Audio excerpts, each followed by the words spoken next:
There is a moment, just before true sleep takes hold, when the body softens and the mind begins to wander through strange corridors. Perhaps you know it, that threshold between waking and dreaming, where familiar things take on unfamiliar shapes, where the ceiling above your bed seems to breathe, where the silence hums with a frequency only the drowsing ear can hear.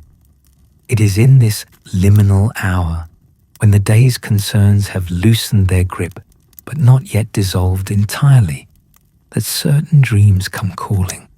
And among the oldest, the most universal, the most mysteriously persistent of these nocturnal visitors, there is one that has troubled sleepers across every continent and every century, the dream of losing your teeth. You may have felt it yourself, that strange looseness in the gum, that impossible wobble of something that should be firmly rooted. Perhaps you touched your tongue to a molar and felt it shift, or looked down to find your palm filled with small white stones that were, only moments ago, part of you. The panic rises, the mouth fills with an absence, and then, mercifully or not, you wake, heart racing, hand pressed to jaw, running your tongue along each tooth to confirm their continued presence. What does it mean, this dream that visits so many of us? What ancient whisper carries itself through our sleep, speaking in the language of loosened enamel and empty sockets?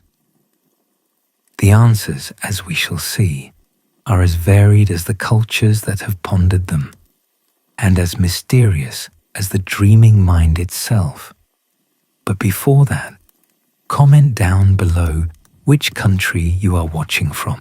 In the soft hours before dawn, when the world holds its breath between darkness and light, the ancient dream interpreters of the Mediterranean would sit with those who came seeking meaning. They gathered in temple courtyards and shadowed porticos, these readers of the night's strange theatre, and they listened to the troubled voices of dreamers who had woken with the taste of loss still fresh upon their tongues. Among the dreams brought to them, dreams of flight and falling, of water and fire, of the beloved dead returning, few appeared with such regularity, such visceral urgency as the dream of teeth crumbling away. The earliest comprehensive guide to dream interpretation that has survived the long erosion of centuries comes to us from a man named Artemidorus, who lived in the 2nd century of the Common Era in the Greek-speaking world of Asia Minor. He was not a mystic in the way we might imagine, draped in robes and speaking in riddles. Rather, Artemidorus was something closer to a researcher, a collector of dreams and their outcomes, a man who traveled from city to city, gathering accounts of what people dreamed and what subsequently befell them. His great work, the Onera Critica, which we might translate as the interpretation of dreams, represents years of careful documentation, a kind of ancient empirical study of the sleeping mind. When Artemidorus turned his attention to dreams of teeth, he did not offer a single meaning. Instead, he understood that the mouth was a complex landscape, and each region within it carried different significance. He saw the mouth, it is said, as a house, and the teeth as the people who dwelt within that house. The upper teeth, in his reckoning, represented the more prominent members of one's household, while the lower teeth stood for those of lesser standing. The teeth on the right side of the mouth were associated with men, those on the left with women. The incisors at the front signified the young, while the molars grinding at the back spoke of the elderly, of grandparents and aged relatives whose presence anchored the family to its past. Consider then what it might mean for a dreamer in ancient Ephesus or Daldis to feel their front teeth loosening, falling one by one into their waiting palm. According to the intricate system Artemidorus inherited and refined, such a dream might portend changes among the younger members of one's family. A child leaving home, perhaps, or a young person taking ill. If the molars crumbled, the dream turned its attention to the elders, to the grandmothers and grandfathers whose lives were drawing toward their natural conclusion. The mouth became a mirror of the household, and what happened within it during sleep was understood to cast its shadow upon waking life. But Artemidorus was careful to note that context mattered enormously. A dream that might spell misfortune for one person could carry an entirely different meaning for another. If someone deeply in debt dreamed that their teeth fell out, Artemidorus suggested this could signify the paying off of debts. For teeth, like debts, are numerous, and their departure might represent the departure of financial burden. If the teeth fell painlessly, the dreamer might expect whatever change was coming to arrive gently. If there was blood and agony, the transition would be harder to bear. The dream, in other words, was not a fixed symbol, but a conversation, its meaning emerging from the particular circumstances of the dreamer's life. This notion that the teeth represent something essential about our connections to others, about our place within the web of family and obligation, would echo through the centuries and across vast distances. It would travel along trade routes and through the exchange of sacred texts, finding new expression in cultures far removed from the sunlit courtyards where Artemidorus once sat with his scrolls. In the Islamic tradition, dream interpretation became an honored science, and among the most revered interpreters was Muhammad ibn Sirin, who lived in the city of Basra during the 7th and 8th centuries. Ibn Sirin's approach to dreams carried the careful attention of a scholar and the spiritual gravity of a devout believer, and his interpretations of teeth dreams bear a striking resemblance to those of Artemidorus, though whether this represents direct transmission or the independent arrival at similar truths, we cannot say with certainty. For Ibn Sirin, as for the Greek interpreters before him, the teeth in dreams represented family members.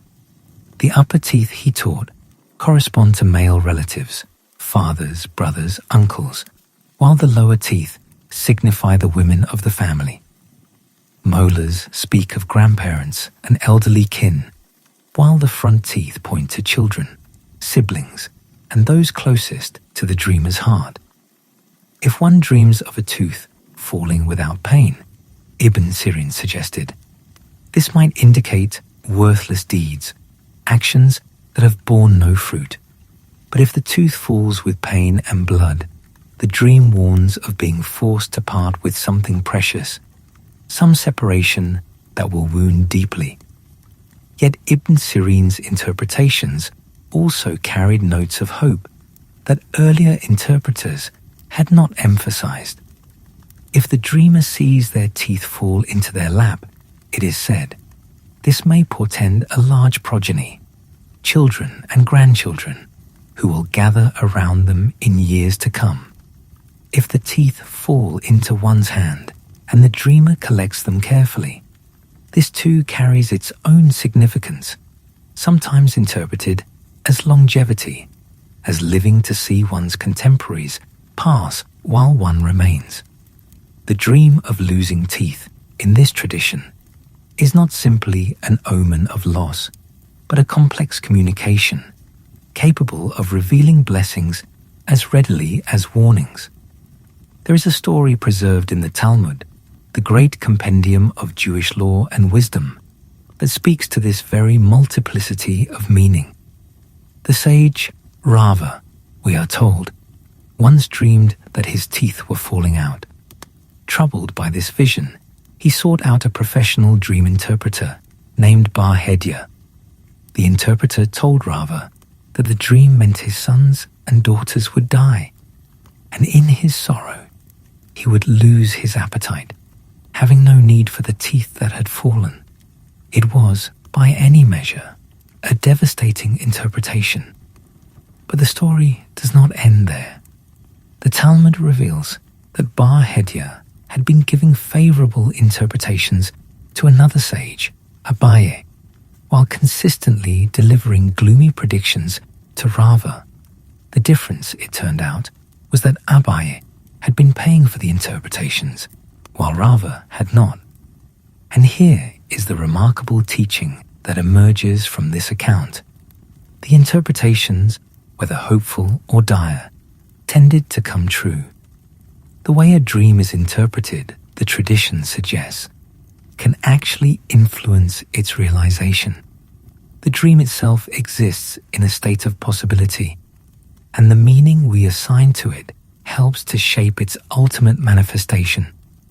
Rabbi Yoel Baal Shem, a great mystic of a later era, offered an interpretation that transforms the dream of falling teeth from omen of loss to promise of ease. Teeth, he taught, are what we use to grind our food, to break down what is hard so that we might digest it and draw nourishment. They represent, in this reading, the daily grind, the toil and effort we expend to make our living, to survive in a world that demands constant labor. When teeth fall out in a dream, the mystic suggested, it may mean that the dreamer will escape this grind, that sustenance will come easily, that they will not need to labor so hard to eat. The falling teeth become not a loss, but a liberation. This teaching points toward something essential about the nature of dream interpretation itself. Meaning is not fixed but fluid, not discovered but created in the encounter between dream and dreamer. The same image, teeth loosening, falling, disappearing, can speak of death or birth, of loss or abundance, of separation or transformation. What matters is the context, the dreamer's circumstances, and perhaps most importantly, the spirit in which the interpretation is received. As we move forward through time and across cultures, we will find this pattern repeating. The dream of losing teeth appears again and again, a constant companion of the sleeping human, and each tradition that encounters it brings its own wisdom, its own fears, its own hopes to the task of understanding. The mouth remains a house, and the teeth remain its inhabitants. But who those inhabitants are, and what their departure signifies, changes with each telling. In ancient Greece and the lands touched by Hellenistic thought, the dream suggested prophecy, a glimpse of changes rippling toward the dreamer through the fabric of fate. In the Islamic world, it became part of a sophisticated spiritual science, a communication from realms beyond ordinary perception that demanded careful interpretation by those trained to listen. In the Jewish tradition, it raised profound questions about the relationship between interpretation and reality, about the power of meaning-making to shape the very events it seeks to understand. And in all these traditions, there is a recognition that the dream of losing teeth is not merely personal, but somehow communal, not just about the individual dreamer, but about their place within a web of relationships that stretches backward to ancestors and forward to descendants yet unborn. The mouth that loses its teeth in the dream is never just one mouth. It is the mouth of a family, a lineage, a people. The ancient interpreters understood something that modern psychology would later rediscover, that we carry within us, even in sleep, an awareness of our connections to others, and that this awareness speaks to us in images drawn from our own bodies. The teeth that fall are not just teeth, they are the bonds that tie us to those we love, the roots that anchor us to our place in the human story, the hard structures of relationship and belonging that we fear more than almost anything to lose. And so the dream continues to come, as it has for millennia, to sleepers in every corner of the world. It comes to those who have never heard of Artemidorus or Ibn Sirin, who know nothing of the Talmud or the ancient schools of interpretation. It comes unbidden, unwelcome, carrying its cargo of unease. And in the morning, the dreamer wakes and wonders, as humans have wondered since the first dreams troubled the first sleep. What message has arrived in the night, wearing the strange disguise of loosened teeth? The question echoes across the ages, and the answers, as we shall see, multiply rather than resolve. For this is a dream that belongs to no single tradition, that has been claimed and interpreted by peoples who had no contact with one another, who lived in different centuries and spoke different tongues. And in this universality, there is perhaps the deepest mystery of all. Why should this particular dream, of all the dreams the mind might conjure, speak so insistently to so many? What is it about the human experience that finds expression, again and again, in the image of teeth falling away? The ancient interpreters offered their answers, and their wisdom has much to teach us still. But there are other voices to hear, other traditions to explore, other ways of understanding this most persistent of dreams. The journey into the meaning of falling teeth is only beginning, and the path leads through time and across continents, through the lands of ancestors and the territories of the soul. Let us continue then into the darkness where dreams are born, and see what other lights we might find burning there. There is an old Chinese aphorism that lingers in the memory like the aftertaste of bitter tea.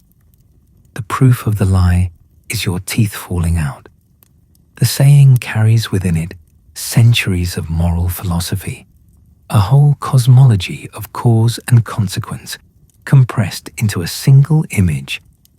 To speak falsely, the proverb suggests, is to set in motion a process of decay that will eventually reveal itself at the very source of the deception, the mouth from which the lie emerged.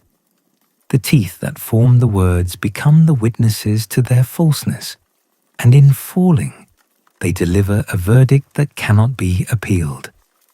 This interpretation, which threads through Chinese folk belief and finds echoes in the ancient dream manual attributed to the Duke of Zhou, speaks to a profound anxiety about the relationship between speech and truth, between what we say and who we are. The mouth, in this understanding, is not merely a physical apparatus for eating and speaking, but a moral organ, a gateway through which our inner character flows into the outer world. What passes through it matters. The words we choose, the truths we tell or withhold, the promises we make and break, all of these leave their mark upon us. And the dream of losing teeth may be the psyche's way of acknowledging a debt that has come due. The Duke of Zhou's dream interpretation manual, which has guided Chinese dreamers for centuries, treats the vision of falling teeth with considerable gravity. To dream of teeth falling out, particularly if accompanied by blood, is considered an unfortunate omen, often interpreted as a presage of losing relatives or encountering significant misfortune within the family. The connection to family is paramount here, as it was in the Mediterranean traditions we explored earlier, the teeth standing in for the members of one's household, their loss for telling disruptions in the delicate web of kinship that holds Chinese society together. Yet the tradition also acknowledges complexity and nuance. If one dreams of teeth falling out and then growing back, the omen transforms entirely, becoming a sign of extraordinary good fortune, of renewal and regeneration. If the teeth are extracted rather than falling of their own accord, or if they ache before their departure, different meanings emerge, each tied to the specific texture of the dream experience. The Chinese interpretive tradition, like its counterparts elsewhere, insists that details matter. The dream must be read carefully, like a text written in a language that requires patient translation. What strikes the contemplative mind is how consistently, across cultures that had no contact with one another, the dream of losing teeth becomes entangled with questions of communication, of honesty, of the words we speak and those we swallow. In Chinese tradition, the connection to lying and deception is explicit. The fallen teeth are evidence of verbal transgression. But even in traditions where this link is not directly stated, there is often an undercurrent of anxiety about speech, about expression, about the ability to make oneself understood. Perhaps this is because teeth are so intimately involved in the physical act of speaking. They shape our words, giving form to consonants, helping to create the precise sounds that carry meaning from one mind to another. Without teeth, speech becomes difficult, indistinct. The mouth that has lost its teeth is a mouth that struggles to be heard, to communicate clearly, to participate fully in the human conversation. To dream of losing teeth, then, may be to dream of losing one's voice, one's capacity to express what lies within, one's place in the great ongoing exchange of words and meanings that constitutes social life. This interpretation finds particular resonance in the folk traditions of Latin America, where the dream of falling teeth has been passed from grandmother to grandchild across generations, carrying with it a weight of accumulated wisdom and warning. In Mexican and Mexican-American communities, the dream is often treated with urgent seriousness. The counsel passed down through families is clear and consistent. If you dream of your teeth falling out, you must tell someone immediately upon waking, preferably the first person you see, or the one closest to your heart. To keep the dream to yourself, to hold it in silence, is to invite the misfortune it portends to take root in reality. There is something deeply moving about this practice, this communal approach to the burdens of the dreaming mind. The dream is not treated as a private psychological event, a flickering of neurons to be dismissed upon waking. It is understood as a message, a warning, something that must be shared and thereby dispersed, its power diffused through the act of speaking it aloud. The remedy for the dream of lost speech, in other words, is more speech. The words that carry the dream out of the isolated self and into the shared world of family and community. The interpretations offered in Latino folklore echo those we have encountered elsewhere. The dream may signify an impending death in the family, a pregnancy on the horizon, or a period of significant change and upheaval. One grandmother's wisdom holds that losing upper teeth portends trouble with elders, with parents and grandparents, while losing lower teeth points toward difficulties with children or younger relatives. Another tradition suggests that the dream warns of financial hardship, of losses in the material realm that will require fortitude and faith to navigate. Yet another connects the falling teeth to secrets, to things unsaid, to words that should have been spoken but were held back until the pressure of their unvoiced presence began to manifest in dreams. What emerges from these varied interpretations is a sense that the dream of losing teeth sits at a crossroads of meaning, a place where concerns about family, communication, mortality, and fortune all converge. It is as though the dream draws its power precisely from this multiplicity, gathering energy from the many anxieties that cluster around the image of the mouth emptying itself of that which should remain rooted and secure. The British Isles have their own traditions surrounding this dream, though they have perhaps faded more completely into the mists of folklore than their counterparts in other cultures.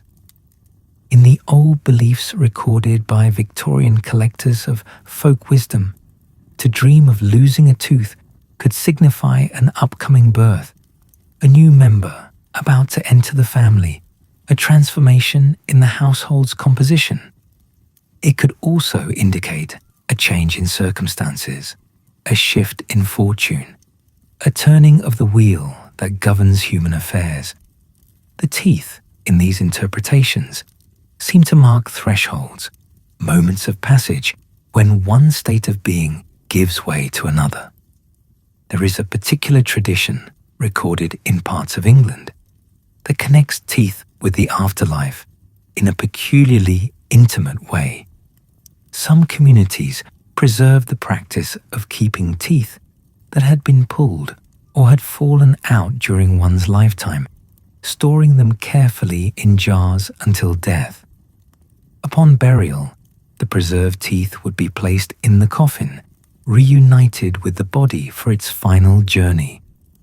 The belief underlying this practice held that when one arrived in heaven, one would need to account for all the teeth one had possessed during earthly life, a kind of dental reckoning at the gates of paradise. This strange and touching custom speaks to a deep sense that the body's parts are not merely physical, but somehow spiritual, that what happens to them matters beyond the immediate moment, that there is a continuity between the mortal self and whatever comes after. To lose a tooth in this worldview is to lose something that will eventually need to be reclaimed, restored, made whole again. The dream of losing teeth might then carry an undertone of anxiety about this eventual accounting, a worry about incompleteness, about arriving at the threshold of eternity with something missing. The Scottish folklore recorded in old sources often associated the dream of falling teeth with illness, treating it as a warning from the body's own wisdom that something was amiss in the dreamer's health. This interpretation moves away from the symbolic and toward the somatic, suggesting that the sleeping mind might perceive what the waking mind overlooks, the subtle signs of sickness beginning to take hold. In this reading, the dream is less a message from the spiritual realm than a communication from within, the body alerting itself to dangers that have not yet become conscious. The Romani people, whose traditions have traveled across Europe for centuries, are said to have held particularly grave views of the teeth-falling dream. In some accounts, Romani folklore treated this dream as a portent of the dreamer's own death, one of the most direct and alarming interpretations to be found in any tradition. Yet even here, we must be cautious about generalizing, for the Romani are not a monolithic people, and their beliefs vary as widely as the communities that have carried them through the long years of wandering. What all these European traditions share beneath their surface differences is a sense that the dream of losing teeth carries weight, that it is not to be dismissed or forgotten upon waking, but rather pondered, interpreted, and in some cases acted upon. The dream announces itself as significant, and the cultures that have received it have consistently agreed with this self-assessment, devoting attention and interpretive energy to understanding what it might mean. In the contemporary world, where traditional beliefs have loosened their hold on many minds, the dream continues to arrive, unchanged by the dreamer's skepticism or sophistication. A person who has never heard of the Duke of Zhou or Ibn Sirin, who knows nothing of Victorian folklore or Romani tradition, will still wake from this dream with a racing heart and a hand pressed to their jaw. The dream does not require belief in its significance to feel significant. It carries its own authority, speaking in a language that seems to bypass the conscious mind entirely. Modern researchers have documented just how common this dream remains. Studies conducted in Canada, China, and the United States have found that somewhere between 20 and 50% of people report having experienced a dream of their teeth falling out at some point in their lives. Women appear to have these dreams somewhat more frequently than men, and certain periods of life, times of transition, stress, or hormonal change, seem to make the dream more likely to appear. The universality that ancient interpreters intuited has been confirmed by contemporary data. This is truly a dream that belongs to humanity as a whole, crossing every boundary of culture, language, and belief. And yet the meaning remains elusive, contested, multiple. The dream that visits the anxious student before an examination, the grieving widow in the months after her loss, the new mother overwhelmed by the demands of caring for an infant. Each of these dreamers receives the same images, the same sensations of loosening and falling. But the message each extracts from the experience may be entirely different. The dream is like a mirror that reflects back to each dreamer their own particular fears and preoccupations, their own position in the landscape of human concern.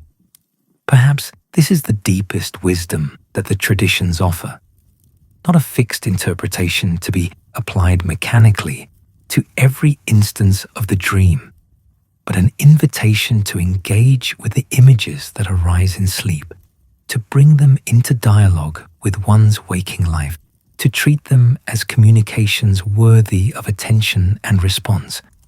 The dream of losing teeth asks something of us: attention, reflection, perhaps even action. It interrupts the ordinary flow of sleep with its urgent imagery, and then it waits to see what we will do with what it has given. In the traditions we have explored, the responses have varied enormously. Share the dream immediately, say the Mexican grandmothers, and disperse its power through the act of speaking. Examine your words, suggests the Chinese proverb, and consider whether you have spoken truly. Look to your family, counsel the ancient interpreters, and attend to the bonds that tie you to those you love. Prepare for change, whisper the British folk beliefs, for something new is coming, whether birth or death or transformation. All of these responses share one thing in common. They take the dream seriously. They accord it the dignity of meaning, treating the images that arise in sleep as communications rather than random noise. And in this taking seriously, there is perhaps a kind of healing, a way of integrating the disturbing experience of the dream into the larger fabric of a meaningful life. The mouth is empty now, in the dream, but it will not remain so forever. The sun will rise, the dreamer will wake, and the teeth will be found still in their places, rooted and secure. But something will have changed nonetheless.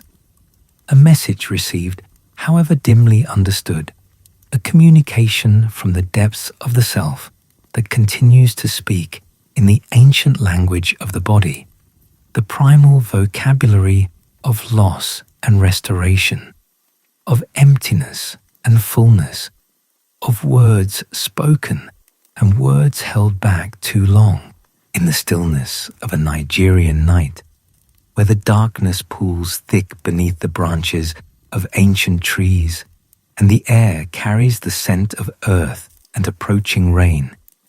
Dreams are understood to be more than the idle wanderings of a resting mind. They are visitations. They are conversations across the boundary that separates the living from those who have gone before. When a Yoruba elder closes their eyes and slips into sleep, they may find themselves walking in the realm of Orun, the spirit world, where ancestors wait with messages that cannot be delivered through ordinary means. And among the dreams that arrive bearing the weight of ancestral communication, few are regarded with more attention than the dream of teeth falling away.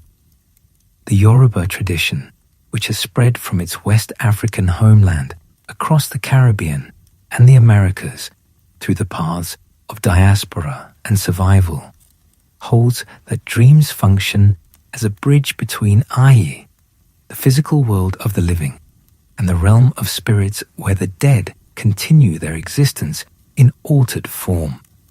This is not metaphor, not merely a poetic way of speaking about psychological processes.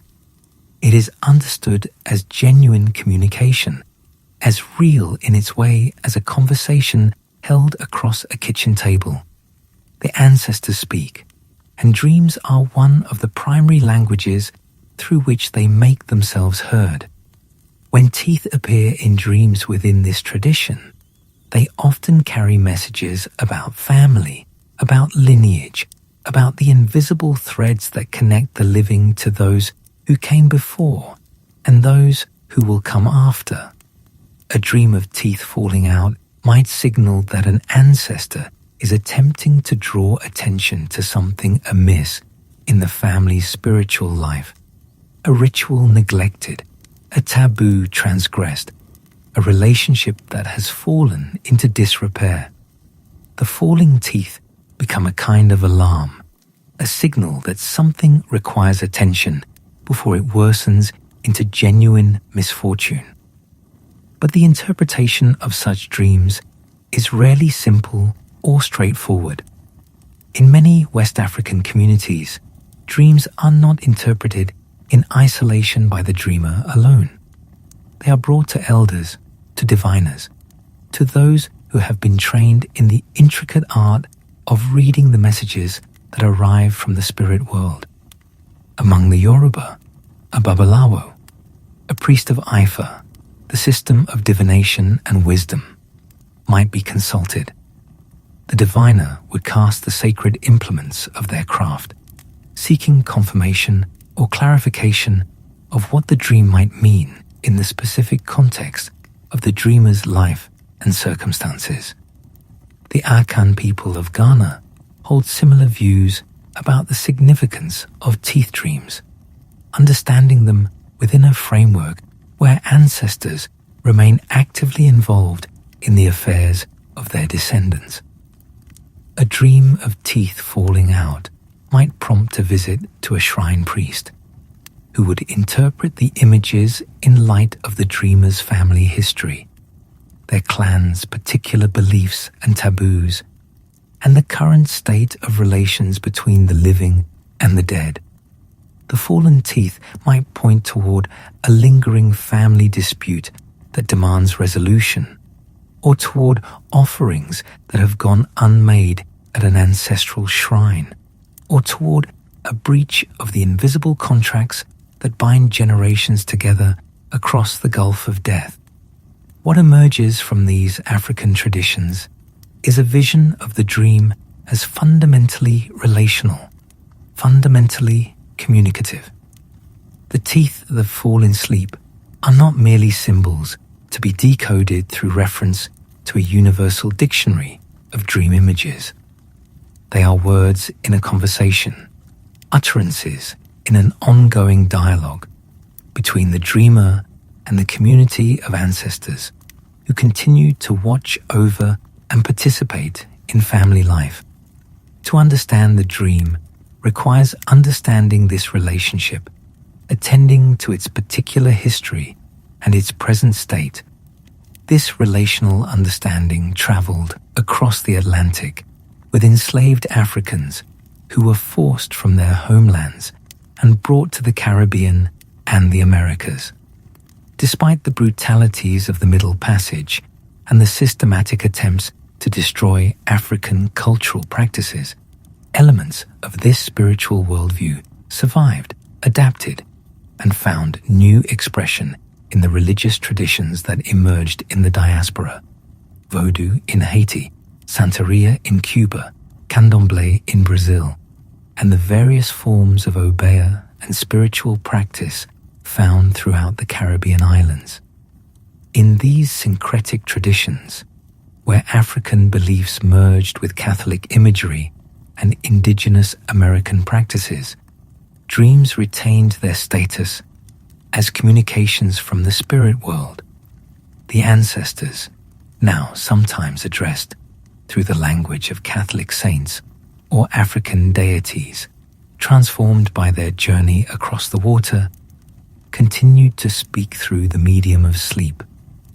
And the dream of falling teeth continued to carry its message, adapted now to new circumstances, but retaining its essential character as a call for attention, a warning, a communication from beyond the veil that separates the visible from the invisible.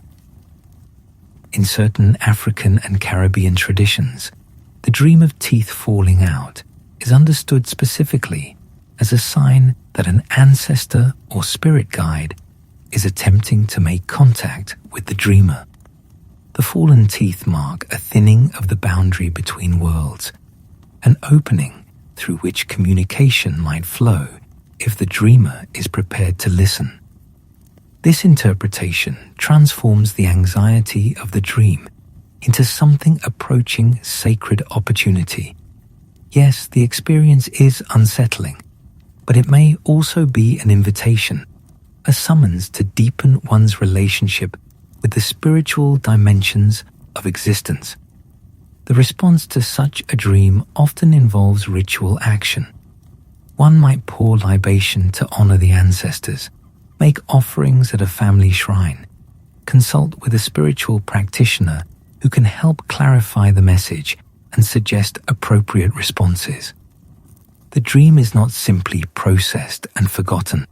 It becomes the starting point for engagement with the invisible world, a catalyst for spiritual work that might otherwise have been neglected or postponed. Across the Pacific, in the island nations of the Philippines, teeth dreams carry their own complex of meanings, shaped by the blending of indigenous beliefs with Spanish Catholic influence and the practical wisdom of a people who have long lived close to the rhythms of the natural world. Filipino folklore treats the dream of falling teeth with considerable seriousness, often interpreting it as an omen of death in the family. But here, as elsewhere, the tradition offers remedies, ways of responding to the dream that might deflect or soften its portent. One such remedy, passed down through generations of Filipino families, is beautifully simple. Upon waking from a dream of falling teeth, one should immediately bite down on a piece of wood. This act, folk wisdom holds, can counteract the negative energy of the dream, grounding its ominous potential in the solidity of the physical world. The wood absorbs or disperses what the dream threatened to bring, and the dreamer can proceed with their day knowing they have taken appropriate action. There is something profound in this remedy, something that speaks to the human desire to have agency even in the face of forces beyond our control. The dream arrives unbidden, carrying its freight of anxiety and foreboding. The dreamer cannot prevent its coming, but they can respond, can take action, can engage with the dream's energy in a way that asserts their own participation in whatever unfolds. The act of biting wood may seem, to the skeptical modern mind, a mere superstition, a magical gesture with no possible efficacy. But considered more generously, it represents the human refusal to be merely passive in the face of fate, the insistence on doing something, even if that something is symbolic rather than practical. Korean dream interpretation, shaped by the peninsula's distinctive blend of Buddhist, Confucian, and indigenous shamanistic influences, also treats teeth dreams as significant omens. As in many other traditions, the falling of upper teeth is often associated with troubles relating to elder family members, while lower teeth point toward difficulties with those younger than the dreamer. The dream may warn of loss of a person, loss of a job, loss of something valued, and the dreamer who receives it is counseled to move through the coming days with particular care and attention. But Korean folk tradition also offers an interesting variation on the theme of dreams and their power. In Korea, dreams are sometimes understood as tradable commodities, their fortune good or ill transferable from one person to another. If someone has a particularly auspicious dream, another person might offer to buy it from them, seeking to acquire the good luck the dream portends. Conversely, one might seek to sell an inauspicious dream, passing its burden to someone willing to accept it. This notion of dream commerce suggests a fascinating understanding of the relationship between dreams and fate. The dream does not simply predict what will happen to the dreamer, but carries a kind of portable fortune that can be detached from the original dreamer and attached to someone else. Whether teeth dreams are ever bought or sold in this fashion, the tradition points toward a broader truth that runs through all these diverse cultural approaches. Dreams are understood not as isolated psychological events, but as happenings within a shared world, communications that have effects beyond the mind of the individual dreamer, transactions in an economy of meaning and fortune that includes but is not limited to the person who happened to have their eyes closed when the dream arrived in the Native American traditions of North America. And here we must speak with particular care, for these traditions are as diverse as the many nations that hold them, and no single generalization can do justice to this diversity. Dreams have long been regarded as carrying spiritual significance. For many indigenous peoples, dreams are a way of connecting with ancestors, receiving wisdom from spirit guides, and accessing knowledge that is not available through ordinary waking consciousness.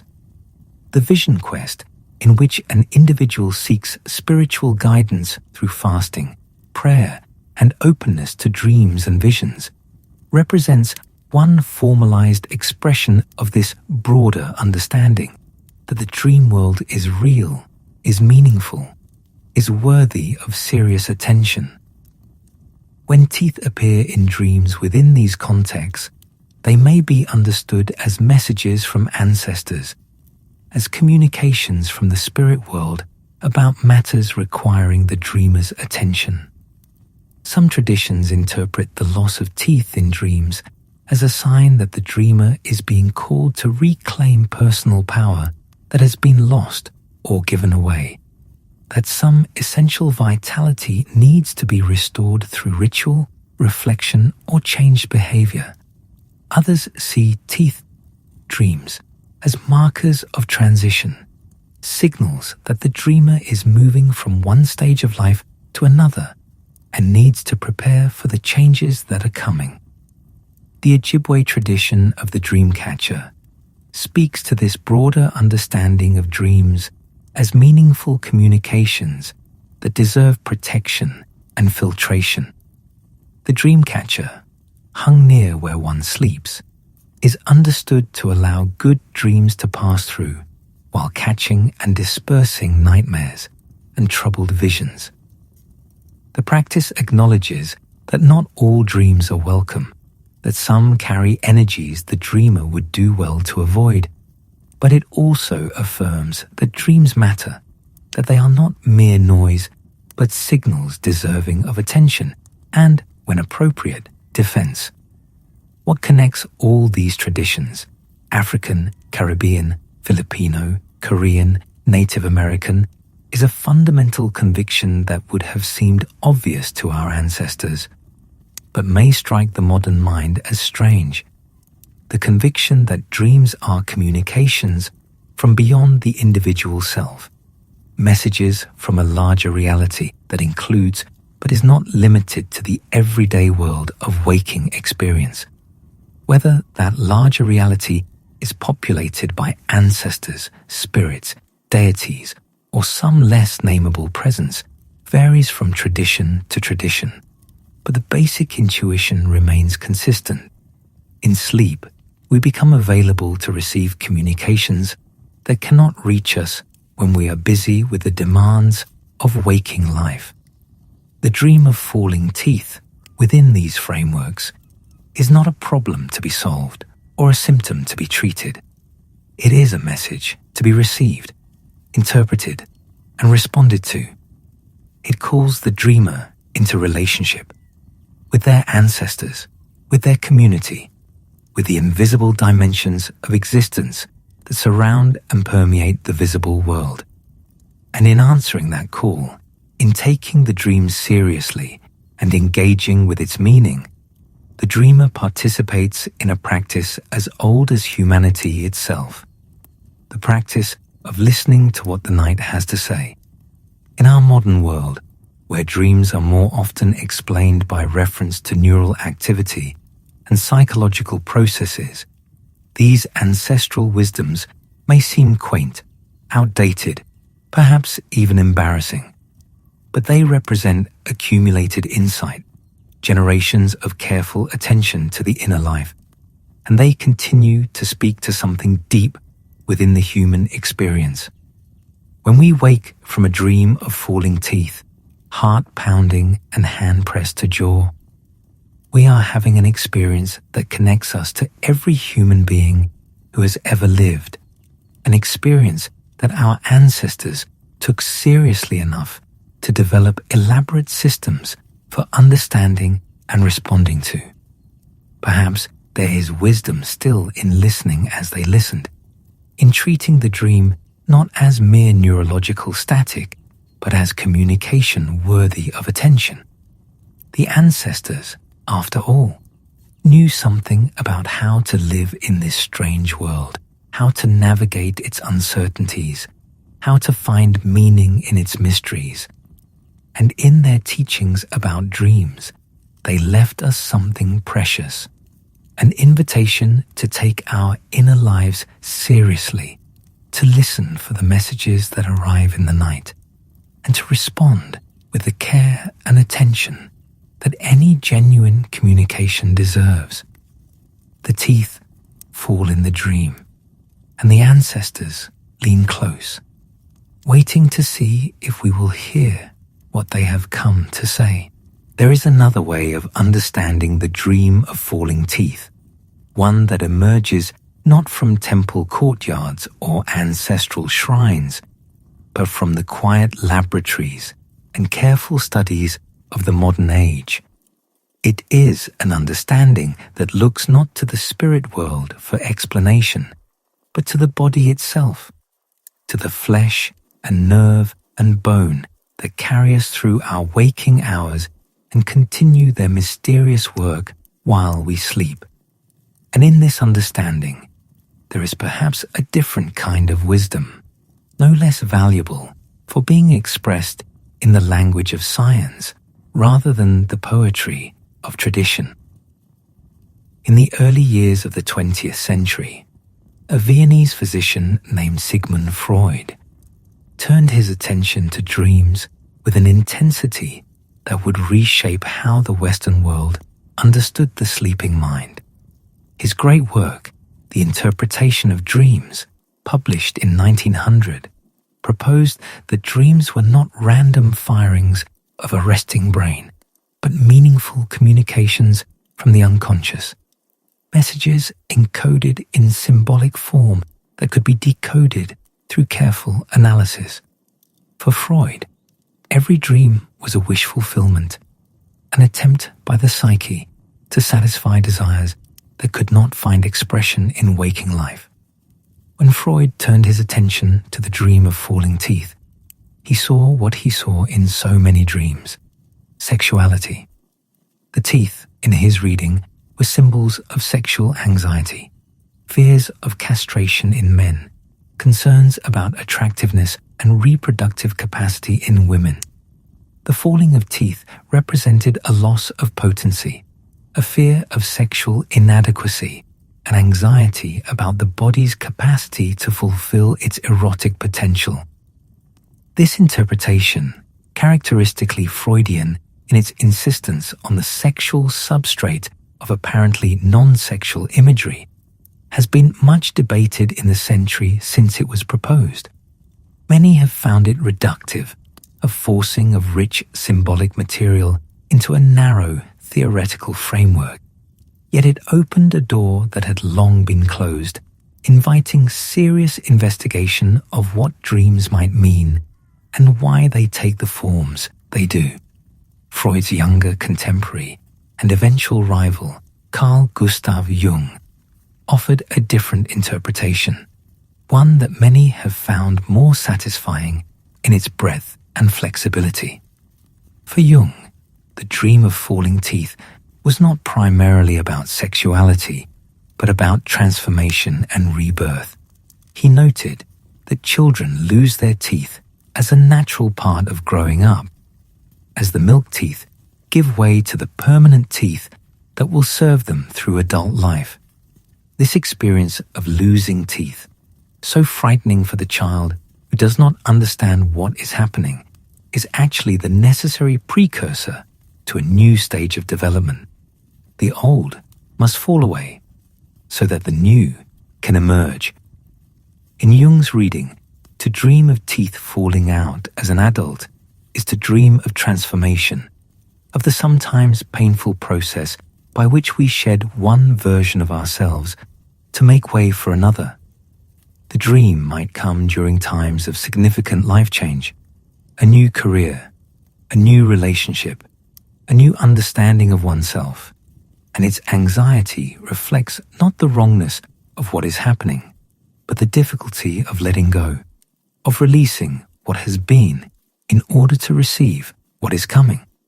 The falling teeth, in this view, are not lost but released, not taken but given up in service of growth.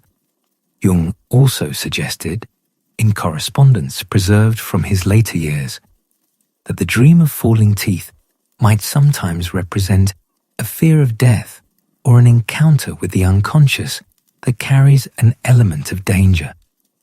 The tooth, being bone, connects symbolically to the skeleton, to the structure that underlies the flesh, to the mortality that we carry within us at every moment. To dream of teeth falling might be to confront, however obliquely, the reality that we too will one day fall, that the body is not permanent, that the hard structures on which we rely will eventually give way.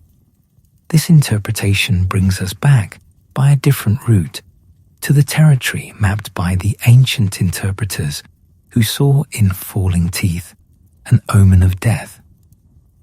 But the modern era has also brought a possibility that the ancients could not have considered, the possibility that dreams of falling teeth might sometimes be not symbolic at all, but literal, not messages from the unconscious or the spirit world, but responses to actual physical sensations occurring in the sleeping body. This hypothesis, which has received increasing attention from sleep researchers in recent decades, suggests that at least some teeth dreams may originate in the phenomenon of bruxism, the grinding of teeth during sleep. Bruxism is remarkably common, affecting perhaps 10% of adults and a higher percentage of children. When we grind our teeth in sleep, we place considerable pressure on the jaw, the gums, the teeth themselves. This pressure creates sensations, tension in the jaw muscles, tenderness in the gums, a feeling of strain in the teeth that the sleeping brain must somehow process. And one way it might process these sensations, researchers have proposed, is by incorporating them into the dream narrative, translating the physical experience of dental pressure into the imagery of teeth loosening and falling. A study published in the journal Frontiers in Psychology in 2018 examined this hypothesis directly, surveying over 200 participants about their dreams, their dental health, and their experience of teeth grinding and jaw tension. The researchers found a significant correlation between dreams of teeth falling out and the experience of dental irritation upon waking, the feeling of tension in the teeth, gums, or jaw that often accompanies bruxism. Other types of dreams, dreams of falling, dreams of being unable to breathe, dreams of searching for a toilet, did not show this same correlation with dental irritation. The connection appeared to be specific. Something about teeth dreams is linked to something about what is happening in the mouth during sleep. This finding does not necessarily invalidate the symbolic interpretations offered by Freud, Jung, or the ancient traditions. It may be that the physical sensations of bruxism provide the raw material that the dreaming mind then shapes into meaningful imagery, weaving the experience of dental tension into narratives that reflect the dreamer's deeper concerns and preoccupations. The body provides the sensation, the psyche provides the meaning. The two work together, as they always have, to create the strange theatre of the dream. But the bruxism hypothesis does offer something important. It reminds us that we are embodied creatures, that our dreams arise not from some disembodied mind floating free of physical constraint, but from a consciousness deeply embedded in flesh and bone and nerve. The teeth that fall in our dreams are not mere symbols detached from physical reality. They are imaginative elaborations of an experience rooted in the actual teeth that sit in our actual jaws, doing their nightly work of grinding and clenching as we process the stresses of the day. This somatic understanding of teeth dreams connects to a broader recognition in modern dream research that many of our most common dream experiences may be linked to physical sensations that occur during sleep. The dream of falling, for instance, may be related to the muscle relaxation that occurs as we enter certain stages of sleep, which the brain interprets as a loss of physical support. The dream of being unable to move may reflect the sleep paralysis that normally accompanies REM sleep, preventing us from acting out our dreams. The dream of urgently needing to find a bathroom may arise from the actual pressure of a full bladder, making itself known to the sleeping mind. In this view, the body is not merely the vehicle that carries the mind through the day. It is an active participant in the creation of dreams, contributing sensations and experiences that the dreaming consciousness then elaborates into narrative form. The ancient interpreters, who saw dreams as messages from gods or ancestors, and the modern researchers who see them as products of neural activity and physical sensation may both be capturing part of a larger truth. Perhaps dreams are communications, but communications in which the body itself is one of the speakers, contributing its own voice to the conversation that unfolds each night. There is also the matter of stress to consider. Modern life, with its ceaseless demands and relentless pace, places extraordinary pressure on the human nervous system. We carry our tensions in our bodies, in our shoulders, our necks, our jaws, and many of us carry those tensions into sleep, grinding our teeth as if still working through the problems of the day. The teeth that fall in our dreams may be, in part, casualties of this ongoing battle with stress, symbols of what happens when we cannot find rest even in sleep. Studies have found that people experiencing higher levels of stress and anxiety tend to report more negative dreams, more nightmares, more of the unsettling imagery that includes teeth falling out. The beginning of the COVID-19 pandemic, when lives were disrupted, futures became uncertain, and anxiety levels rose sharply across populations, saw an increase in reports of teeth dreams and other distressing dream experiences. The dreaming mind, it seems, is not insulated from the pressures of waking life, but responsive to them, processing our anxieties through whatever imagery it finds most compelling. And yet, and this is crucial, the scientific explanations do not exhaust the meaning of the dream. To say that teeth dreams may be correlated with bruxism or stress is not to say that they are only about bruxism or stress. The human mind is not a simple machine that produces one output for each input. It is a meaning-making apparatus of extraordinary sophistication, capable of weaving together physical sensation, emotional experience, cultural inheritance, and personal history into dreams of remarkable complexity and depth. When a Mexican-American woman dreams of her teeth falling out and wakes to tell her sister, seeking to disperse the dream's ominous energy, she is not making a mistake by treating the dream as meaningful rather than merely physical. She is drawing on a tradition of interpretation that has sustained her community for generations, engaging with her dream in a way that connects her to her ancestors and affirms her place within a web of relationship and meaning. The fact that her dream may also have been influenced by jaw tension or daily stress does not invalidate this engagement. It simply adds another layer to a phenomenon that has always been layered, always been multiple in its meanings and origins. Perhaps the wisest approach is to hold these different explanations together, allowing each to illuminate a different facet of the dream without insisting that any one of them captures the whole truth. The dream of falling teeth may be a response to physical sensation and a symbol of psychological anxiety and a communication from the ancestral realm and an omen of changes to come. It may be all of these things at once, or different things for different dreamers, or different things for the same dreamer at different moments in their life. What matters, perhaps, is not which explanation is correct, but how we engage with the dream itself.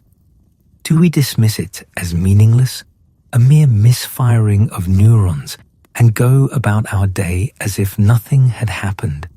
Or do we pause, attend, wonder what the dream might be trying to tell us about our bodies, our minds, our relationships, our place in the larger story of human experience? The ancient traditions counseled attention, interpretation, response. The modern research confirms that the dream is not nothing, that it correlates with real conditions in the body and mind. Together, they invite us to take the dream seriously, to engage with it rather than dismissing it, to treat it as worthy of the attention we would give to any significant experience. The teeth fall in the dream, and the body tenses on the bed, jaw clenched against the night. The teeth fall in the dream, and the mind reaches for meaning, drawing on whatever resources are available: cultural tradition, personal history, psychological theory, intuitive sense. The teeth fall in the dream, and we wake and we wonder, and in that wondering we participate in something that has been happening for as long as humans have dreamed. The attempt to understand what the night has given us, to make sense of the strange gifts that arrive when we close our eyes and let go of the waking world. The body dreams itself, and we listen, and the conversation continues. There comes a moment in every human life when the ground shifts beneath us, when what seemed solid reveals itself to be temporary, when we must release our grip on one version of ourselves to make room for another. It may come with the ending of a relationship, the loss of a job, the death of someone we love. It may come more quietly, a slow recognition that the life we have been living no longer fits, that we have outgrown our circumstances, like a child outgrows last year's shoes. These are the threshold moments, the crossings from one state of being to another, and they carry with them a peculiar mixture of grief and possibility, loss and liberation. It is perhaps no accident that so many who study dreams have connected the image of falling teeth to these moments of transformation. The teeth we lose as children, after all, fall away, not because something is wrong, but because something is right, because we are growing, because our bodies are preparing for the next stage of development, because the temporary must give way to the permanent. The child who loses a tooth is not diminished, but changed, passing through a small initiation into a new relationship with their own body, their own capacity, their own future. When teeth fall in the dreams of adults, some interpreters suggest the psyche may be invoking this childhood experience, drawing on its imagery to speak about the transformations we continue to undergo long after our permanent teeth have settled into place. We are always growing, always changing, always being asked to release some version of ourselves that has served its purpose. And this release is rarely comfortable.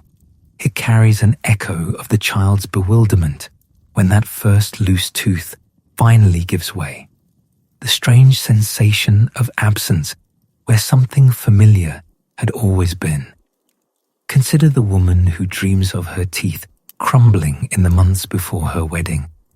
The old interpreters might see an omen here, a warning to examine the marriage she is about to enter. The psychologist might see anxiety about the change she is undertaking, the identity she is releasing as she moves from single to married, from her family of origin to a new family she is creating. The somatic researcher might note that wedding stress often manifests in teeth grinding, in jaw tension, in the physical symptoms of a nervous system under strain. All of these interpretations may hold truth, and beneath them all lies the simpler recognition that she is changing, that something is falling away, that the self who walks towards the altar will not be quite the same as the self who arrives there. Or consider the man who dreams of spitting out teeth in handfuls during a period of career upheaval.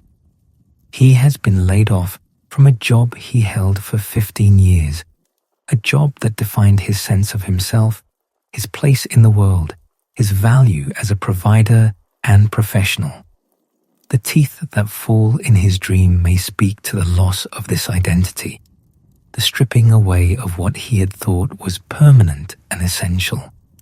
They may also speak to something being released, old ways of thinking about himself, outdated measures of worth, calcified ideas about what success must look like.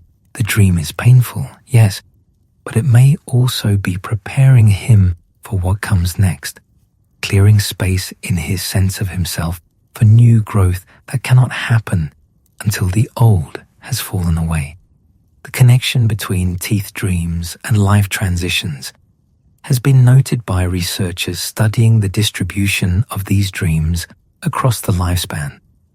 People in their 20s and 30s, navigating the identity challenges of young adulthood, report teeth dreams with particular frequency. So do people in their 50s and 60s as they confront the physical and existential challenges of aging, retirement, and mortality. The dream seems to cluster around those periods when transformation is most actively underway, when the self is most visibly in flux. Women report teeth dreams more frequently than men, according to several studies, and some researchers have suggested that this may relate to the particular transformations that mark women's lives: menstruation, pregnancy, menopause, each of which involves profound changes in the body and in one's sense of identity. The woman entering menopause, feeling her body shift in ways both subtle and dramatic, may find her dreams populated with imagery of teeth loosening, falling, disappearing. The dream speaks to what is happening in her body, yes, but also to the psychological work of accepting change, grieving what is passing, opening to what is emerging. There is a teaching in many spiritual traditions that speaks of death before resurrection, of darkness before dawn, of the necessity of losing something in order to find something greater. The seed must fall into the ground and die before it can become a plant. The caterpillar must dissolve into formless matter within the chrysalis before the butterfly can emerge. The ego must relinquish its grip before the deeper self can be born. These are hard teachings, uncomfortable teachings, because they ask us to trust that what feels like destruction may actually be creation, that what presents itself as ending may be beginning in disguise. The dream of falling teeth may be one expression of this universal pattern, this archetypal rhythm of loss and renewal that runs through human experience like a hidden river. The teeth that fall are genuinely being lost. There is no way to soften this, no way to pretend that the dreamer is not experiencing something that feels like diminishment and dissolution. But the falling is not the whole story. In the traditions that see teeth dreams as omens of birth, of new family members arriving, there is a recognition that loss and gain are often two faces of the same coin. The family that receives a new child is changed irrevocably. Something of what it was before must fall away to make room for the new configuration. In the mystical interpretation offered by Rabbi Yoel Baal Shem, the teeth that fall represent liberation from the daily grind, the end of toil, the arrival of ease. Here the loss is revealed as gift, the absence as abundance. What seemed to be taken was actually released, and the dreamer wakes not to diminishment, but to possibility. This interpretation requires a particular kind of faith that what falls away was ready to fall, that the universe is not cruel but kind, that the losses we suffer serve purposes we may not immediately understand. Not everyone who dreams of falling teeth is undergoing a spiritual transformation, of course. Not every such dream heralds a rebirth or marks a sacred threshold. Sometimes a cigar is just a cigar, as Freud allegedly said, and sometimes a dream of falling teeth is just a response to jaw tension, just a reflection of dental anxiety, just the random firings of a brain at rest. The interpretation must fit the dreamer, must make sense within the context of their life, must resonate with what they know and feel about their own experience. But for those who find themselves dreaming of falling teeth during times of genuine transition, the accumulated wisdom of the traditions offers something valuable, a framework for understanding the dream as meaningful, as connected to the larger movement of their lives, as participating in a process that extends beyond the individual psyche into the great human story of growth and change and renewal. The dream becomes not just something that happened to them, but something they are doing, some part of themselves actively engaged in the work of transformation even while the conscious mind sleeps. There is a practice, suggested by various dream workers and therapists, of returning to a troubling dream in imagination and engaging with its imagery directly. One might close one's eyes, recall the dream of falling teeth, and then ask, what wants to happen next? What comes after the teeth have fallen? In some cases, dreamers who engage in this practice report that the empty spaces in their mouths fill with new growth, new teeth emerging, or something else entirely, something unexpected and meaningful that the original dream did not show, but that was waiting, perhaps, just beyond the boundary of what the dreamer could initially see. This practice of active imagination, as Jung called it, treats the dream not as a finished product to be analyzed, but as an ongoing conversation to be continued. The dream gave the dreamer an image of loss. The dreamer gives back attention, curiosity, willingness to engage. In this exchange, something may shift, not in the original dream, which is past, but in the dreamer's relationship to it, their sense of what it means and where it leads. What would it mean to approach the dream of falling teeth, not as a problem to be solved or a symptom to be treated, but as an invitation to be accepted? What if the dream is not warning us of something to be avoided, but welcoming us into something to be embraced? The difficult, necessary work of becoming who we are meant to be. The traditions suggest that teeth dreams are significant, that they carry weight, that they deserve attention. Perhaps part of that attention involves trusting the dream, following where it leads, allowing it to do its work in us even when we do not fully understand what that work might be. The teeth fall in the dream, and we wake in darkness, and for a moment there is only absence, only the strange emptiness where something had been. But the dawn comes, as it always comes, and with it the possibility of seeing what the night has made possible. The space where the tooth once was is not merely empty, it is open, it is available, it is waiting to receive whatever comes next. In the old stories, the hero must descend into the underworld before returning with the elixir that heals the kingdom. The shaman must die symbolically before being reborn with the power to heal. The initiate must be stripped of their old identity before receiving a new name, a new role, a new place in the community. These are stories of transformation, and they all require a passage through loss, through darkness, through the experience of having something essential taken away. The dream of falling teeth may be, for some dreamers, a small initiation into this larger pattern. The dream does not demand a hero's journey or a shaman's death. It asks only that we notice what is falling away, that we allow the loss to register, that we stay present with the discomfort rather than rushing to explain it away or forget it happened. In this noticing, this allowing, this staying present, something may be accomplished that could not happen any other way. We do not choose our dreams, and we cannot control what images arise in the night. But we can choose how we respond to what is given, how we engage with the material that bubbles up from whatever depths within us produce such things.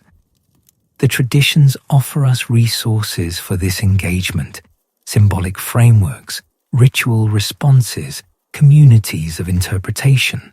The modern research offers us different resources: understanding of the body's role in dream production, insight into the psychological conditions that correlate with certain dream themes.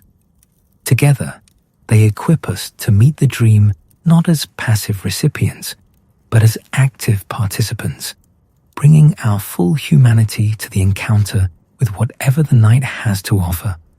The teeth fall, and we are changed, not destroyed, not diminished in any final way, but changed, opened, made ready for what comes next. This is the gift hidden within the disturbing imagery, the blessing concealed within the apparent curse. And to receive it, we need only be willing to sit with the dream long enough for its deeper meanings to emerge, to trust that even in loss there may be something being gained, to remember that we have lost teeth before as children, making way for growth, and we have survived, and we have become. The threshold stands open, the transformation waits, and the dream, perhaps, is simply telling us that we are ready, or becoming ready, to cross. The night has grown long, and our journey through the territories of the teeth-falling dream has carried us across continents and centuries, through temple courtyards where ancient interpreters sat with their scrolls, and modern laboratories where researchers measure the correlations between dreams and dental tension.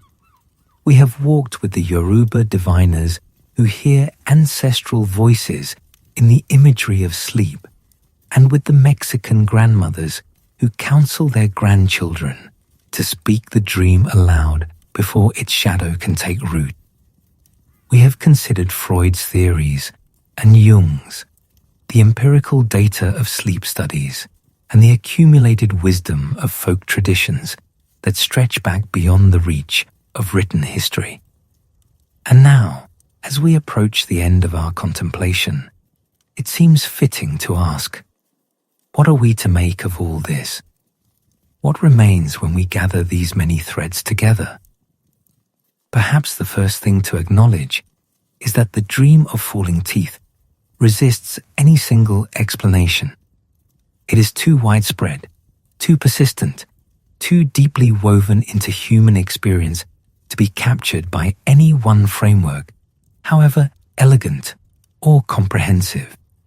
The dream belongs to all of us, to the Chinese merchant who woke in the Tang dynasty with the taste of absence in his mouth, to the medieval European peasant who crossed herself upon waking from the same vision, to the contemporary software engineer who Googles the meaning of her dream on her smartphone before her morning coffee.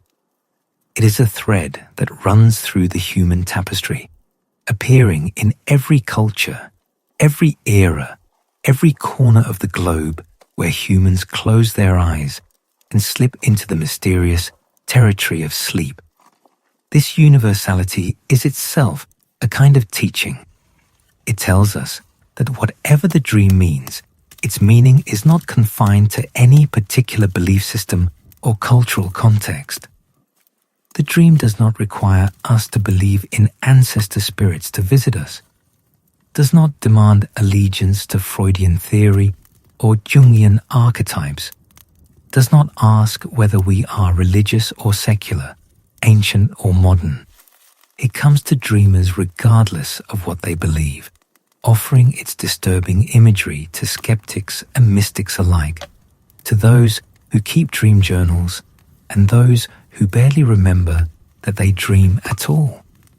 What does it mean that this particular dream, of all the dreams the human mind might conjure, appears with such remarkable consistency? We have explored many possible answers. That the teeth represent family members, connections, our place in the web of relationship. That they symbolize communication, the words we speak and those we withhold. The mouth as gateway between inner and outer worlds. That they point toward transformation, the shedding of what is old to make way for what is new. That they reflect anxiety, stress, the burden of modern life pressing down upon the sleeping mind. That they incorporate physical sensations from the body itself, the jaw clenching, the teeth grinding, the dental irritation that continues while consciousness withdraws.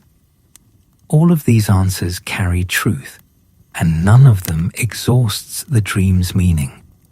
The teeth that fall in sleep are overdetermined, as the psychoanalysts would say. They carry more meaning than any single interpretation can contain, drawing their power from multiple sources that converge in the single compelling image. This overdetermination is part of what makes the dream so potent, so difficult to shake off upon waking, so persistent in returning night after night to some dreamers. It speaks to something fundamental in human experience, something that cannot be named with a single word because it encompasses so much. Perhaps what the dream speaks to most fundamentally is the experience of vulnerability itself. The human animal is a vulnerable creature, dependent on others for survival, subject to illness and injury, mortal in ways we spend much of our waking lives trying to forget. Our teeth, those hard structures that seem so solid and permanent, are in fact as mortal as the rest of us.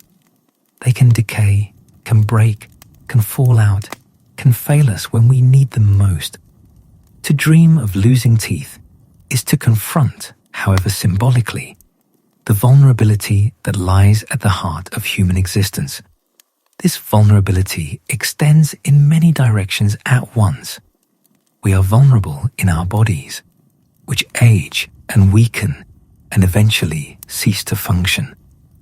We are vulnerable in our relationships, which can be broken by death, by distance, by the slow drift of hearts that once beat close together. We are vulnerable in our identities, which can be shattered by loss or failure or the simple passage of time. We are vulnerable in our capacity to communicate, to make ourselves understood, to bridge the gap between one consciousness and another. The teeth that fall in our dreams touch all of these vulnerabilities at once, which may be why the dream carries such emotional weight. And yet, and this is crucial, the dream does not leave us in vulnerability alone. The traditions we have explored do not simply diagnose the dream and walk away. They offer responses, ways of engaging with the dream's energy that acknowledge its weight, while also providing resources for bearing it. Tell someone, say the Mexican grandmothers, and let the act of speaking disperse the dream's power. Consult a diviner, say the African traditions, and learn what the ancestors are trying to communicate. Examine your words, says the Chinese proverb, and consider whether you have been living in truth. Prepare for change, say the folk beliefs of many lands, and let the dream alert you to what is coming so that you may meet it with awareness rather than surprise. These responses share a common structure. They take the dream seriously, engage with its meaning, and then move forward. They do not pretend that the dream did not happen. Do not dismiss it as meaningless. Do not try to forget it as quickly as possible. But neither do they become trapped in the dream's anxiety, paralyzed by its imagery, unable to function in the waking world. The dream is acknowledged, interpreted, responded to, and then life continues, enriched by the encounter, rather than diminished by it. There is wisdom in this pattern, wisdom that extends beyond the specific case of teeth dreams to our engagement with the inner life more broadly. So much of what troubles us, waking and sleeping, carries this same mixed character, the shadow of real concern combined with the possibility of meaningful response. To dismiss our inner experiences is to impoverish ourselves, to cut ourselves off from sources of insight and guidance that have sustained human beings for millennia. But to become lost in them, to treat every dream as dire prophecy and every anxiety as accurate prediction, is equally impoverishing, trapping us in a hall of mirrors from which we cannot escape. The traditions teach a middle way, attention without obsession, interpretation without certainty, response without paralysis. The dream comes, and we receive it. We wonder what it means, consulting whatever resources are available to us: ancestral wisdom, psychological theory, the intuitions of our own hearts. We take what action seems appropriate, speaking the dream aloud, examining our words and relationships, preparing ourselves for change. And then we let the dream go, releasing it back into the great ocean of experience from which it arose, trusting that we have engaged with it honorably and that its work in us will continue whether or not we consciously attend to it further. The morning after a teeth dream, the sun still rises, the world still turns. The teeth, upon examination, are still present in the jaw, still rooted, still ready for the day's work of biting and chewing and forming the words that carry our thoughts into the shared space of language. The dream was real as any experience can be, but it was not the whole of reality. Alongside the dream, there is also the waking world, with its tasks and pleasures, its relationships and responsibilities, its invitation to engage fully with the life we have been given. Perhaps this is the final teaching of the teeth-falling dream, that we are beings who live in multiple worlds at once, who inhabit both the daylight realm of ordinary experience and the night world of dreams and symbols, who are called to attend to both without becoming lost in either. The teeth that fall in sleep are not the teeth that fill our mouths in waking. They are their shadows, their echoes, their reflections in the strange mirror of the dreaming mind. And yet, they are not unrelated to our waking teeth, our waking lives, our waking selves. The connection between the worlds is real, even if we cannot always say precisely what it is. In many traditions, the hour just before dawn is considered particularly auspicious for dreams, a time when the veil between worlds grows thin and messages pass more easily from one realm to another. Perhaps you have awakened during this hour yourself, carrying fragments of dream imagery back with you into the slowly brightening room, uncertain for a moment whether the teeth in your mouth are solid or about to fall. That moment of uncertainty is itself a kind of teaching, a reminder that our grip on reality is always looser than we like to believe, that the boundary between what we know and what we imagine is more permeable than it appears. The dream of falling teeth has visited humanity for as long as we have records of dreams, and it will likely continue to visit us for as long as humans sleep and dream. It is part of our inheritance, part of the common treasury of imagery that connects us to our ancestors and to one another.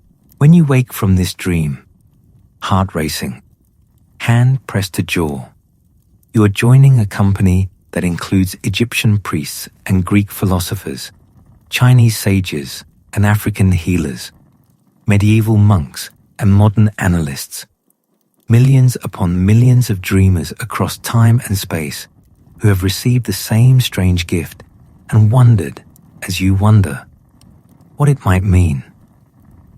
You are not alone in your dreaming. You have never been alone. The dream that visits you visits all of us, sooner or later, speaking in the ancient language of the body about matters that concern us all. Our connections to those we love, our capacity to speak our truth, our vulnerability in the face of time and change, our passage through the thresholds that mark a human life. The dream is old, older than any of the traditions that have tried to interpret it, older perhaps than language itself. And yet it comes to you fresh, new, immediate, as if you were the first person ever to experience this particular vision of loosening and falling and absence. Receive it, then, as the gift it is. Disturbing, yes, but also illuminating. An invitation to attend more closely to your life and its meanings, to your relationships and their needs, to your words and their consequences, to your body and its wisdom. The dream does not demand that you adopt any particular framework of interpretation, does not require allegiance to any tradition or theory. It asks only that you not turn away, that you not dismiss what the night has offered, that you carry the dream forward into the day with whatever measure of attention and curiosity you can bring. And then, when sleep comes again and the dream visits once more, for it will visit again as it has visited so many times before, you will meet it differently. Not with less anxiety, perhaps, for the dream is genuinely unsettling and will likely remain so, but with more company, more context, more awareness of the long conversation in which you are participating simply by being human, simply by sleeping, simply by receiving what the night has to give.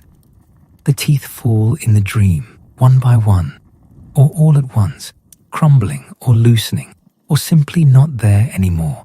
When you reach for them with your tongue, you wake, and for a moment, everything is uncertain. And then the day begins, the light returns, and you rise to meet what comes next, carrying within you the strange treasure of what you have dreamed. Some say the dream is a warning. Some say it is a blessing in disguise.